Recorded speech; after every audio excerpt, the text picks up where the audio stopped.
right, we're back into X-Men 97. Just really enjoying this show. Sad I'm only 3 episodes from the end. I'm just so impressed that this show has been able to kind of hold my hand just enough throughout. So the fact that I haven't seen a single episode of the original X-Men animated series has not mattered too much. I mean, I'm sure I've missed many little details and all sorts of things throughout, but without slowing down, the show has been able to tell me what I need to know to really get invested in this story that they're telling this season.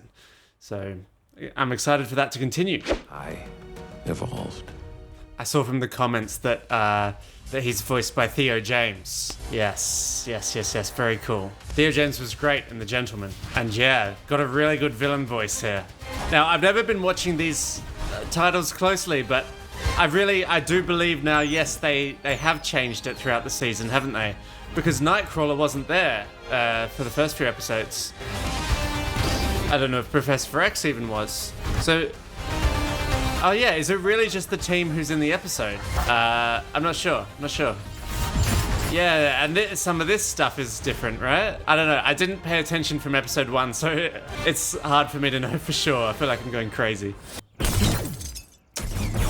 Cable's sticking around. You had a chance to speak? Apparently, his mutant power includes vanishing from any room I enter. He's stubborn. I sent Nathan away to give him the best possible future, and it was so horrible he's come back to stop it. Think of it another way. Your son came back because he needs his father. Some lessons are taught, Scott. Others are learned. His name is... Well, they seem to have reconnected a bit now.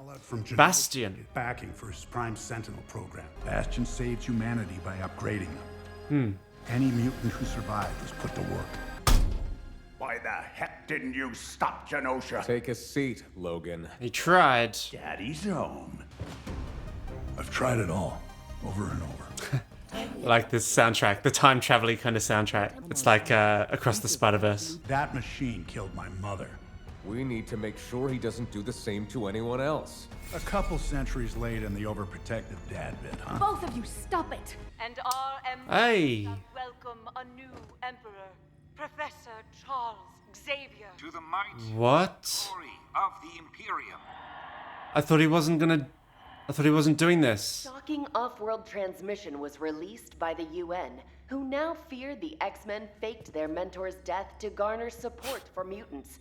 Even more alarming are the reports that Xavier's assassin, Henry Gyrick, was found murdered in Mexico City today. Trying to paint the X-Men in a negative light. With the psychic connection we shared, it's as if Madeline's memories are my own.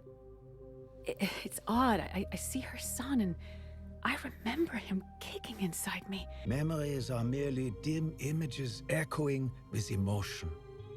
Does it matter if you heard his first cries? If you remember how it felt to hear them? Yes. Blood is blood. Family is a choice.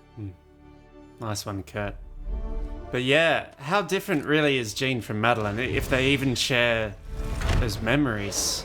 Only different in blood. Well, I say only different in blood, not even that different in blood. Not very different in any way. Jeez, there's so much going down. Was that lies about Charles Xavier, though? I thought he was coming back. Dr. Mengele. What's so funny? I'm using Bastion. Pig pens brimming with mutant test subjects. What's this? Sinister thinks he can hold some power over Bastion. I don't know about that. Ooh, golly. Bastion says you haven't spoken a word since Genosha.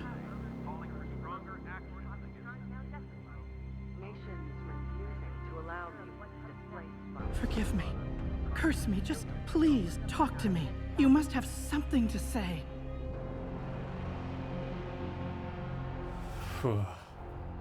What's she doing here, though, with Mr. Sinister? This is Bastion's childhood home. He grew up here.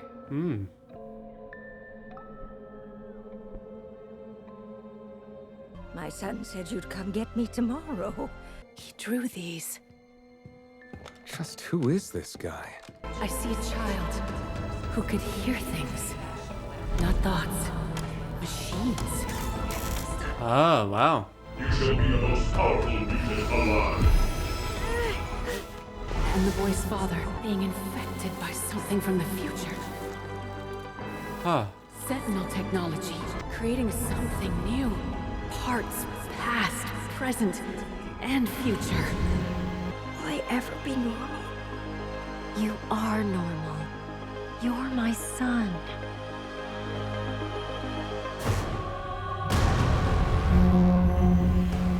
He's descended of every Sentinel from Master Mold to Nimrod. Mutated, evolved, born. Descended of Sentinels. So I hand humanity Genosha. Overload their bandwidth. Too much to compute. Because when your skin's not in the game, apathy's your answer. Do not mistake Doom's collusion as indifference to flagrant war crimes. Oh man. It's a team up of villains, eh? In 100 years, mutants outnumber humans 10 to 1. And generations later, human extinction. Operation Zero Tolerance. The human community is scared. Of course they are. They've been told over and over that the future is leaving them behind. Yeah. I invite them to be relevant again. To make them mutants. Know what you're doing to them? Well, I admit the more technical details, but they know they're joining something far greater than themselves. Who knows? Maybe a mutant flirts with one of them at a local dive bar and... Oh. So the plan is to kill all the mutants with these awful human Sentinel people. Sleeper Sentinels. Important to cherish every second with your child. Like they're activated when they meet a mutant. But Bastion's a mutant. Let me Why show did... you. He painted it when he was 16. The final dream, he called it. Wow. Like all good art. She's one of them.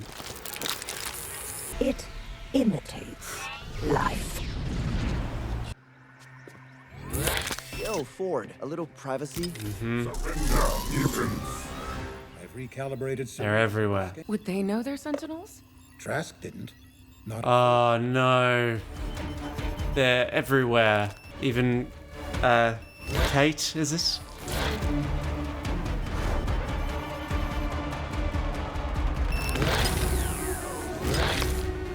Oh, yeah, certain members of the family recognizing other members of the family are mutants getting activated. Invasion's over. Cable, any Ow. nifty grenades of yours? Yeah, might need a few more. Oh man. Are the humans still in there? They can transform back? That seemed to be what Bastion was pitching, that they just transform when they need to kill a mutant. But I'm not sure. There's so many of them, wow. Bastion's done heaps of converting.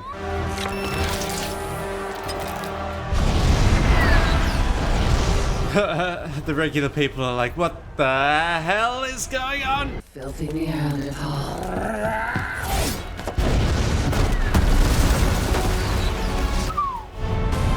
Oh, wow.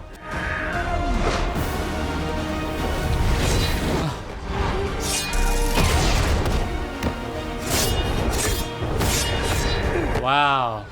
That's quite epic. Why resist the inevitable? Lady, I got 6 reasons why. No, mein Freund. Nein. Haha. Wow. Ah. Yes. That's very cool.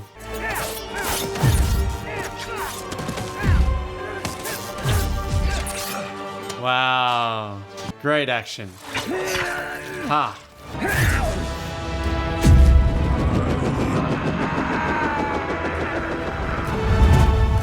Ah, that's what it looks like to travel with Nightcrawler. Man, everyone could fly but me. It seems like. Unless you can. Nah, alright. You too? Okay. Roberto letting the powers flow. Where's Storm as well?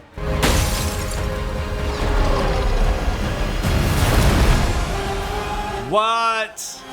This is a thing they do? Let's show these toasters why you don't screw with the Summers. It's a family operation, eh? That's pretty sweet. Don't mess with the Summers. And they're a real family, but they're such a hodgepodge family. The real family who've had to find each other as well. Real found family. Wow. He's won. You did it. You saved the world. That human wretch let Magneto out. She's lost her mind. Magneto's out and beyond mad. No, of course, she was there at Genosha, so she would have been In Genosha, I felt a lot of things. killed if she didn't join. Admiration for those who fought despite the odds. But you know what the oddest thing was? No one seemed shocked or surprised. Really, I just had the most profound sense of déjà vu. As if past, present, and future didn't matter and never had. Because we always end up in the same ugly place. Magneto knows us better than Charles ever did.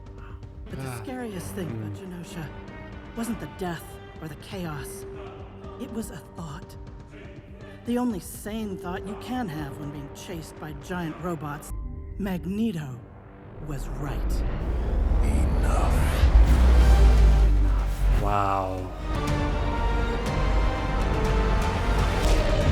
Spider-Man! Freaking love Spider-Man. What is Magneto capable of? That was an amazing sequence. That montage, Magneto that music, really did it. monologue, cross-cutting action, amazing. Now where's the professor when you need him? Yeah. And did he actually become emperor or what? Oh, wow. I hope that I'm not too late. Maybe just in time. To me, my X-Men. Ah. Storm.